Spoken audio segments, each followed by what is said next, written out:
High বন্ধুরা, আমরা আলু তুলছিলাম। ভিডিওটা ছাড়তে বড্ড দেরি হয়ে গেছে।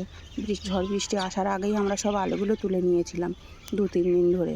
এরা প্রথম দিন যখন তুলছিলাম তখন আলুগুলো ভিডিওটা করেছিলাম, আর ভিডিওটা করা হয়নি।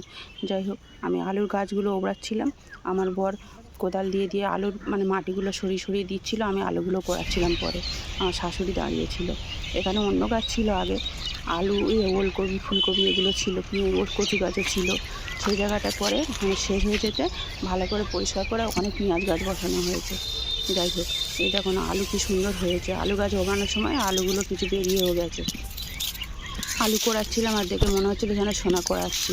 সোনা পড়ে আছে, কি সুন্দর হলুদ হলুদ হয়ে আছে, তো দেখে খুব ভালো লাগছিল, আনন্দও লাগছিল। যাই হোক, একদিনে তো হয়নি। আমরা প্রথম দিনে এইটুকু তুলেছি, পরে আবার গেছিলাম তুলতে। পরপর 2-3 দিন ধরে তোলা হয়েছে, একদিনে তো তুলতে পারিনি, অনেকটা জায়গায় ছিল আলুটা। যাই হোক, তুলে নিয়েছে সব। আমার খাটের তলায় কাঁড়ি করেছি আলু।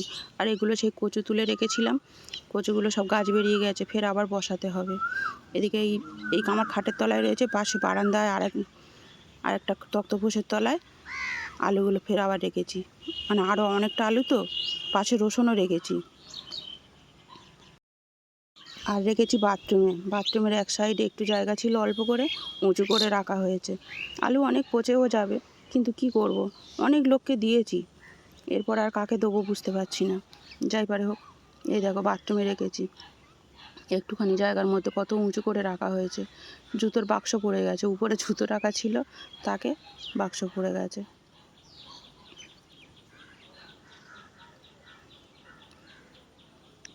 রাখার তো জায়গা নেই যে ভালো করে খেলিয়ে রাখবো, এইভাবেই সব পড়ে আছে। অনেক নষ্ট হবে জানি, কিন্তু করব কি, কিছু করারও নেই।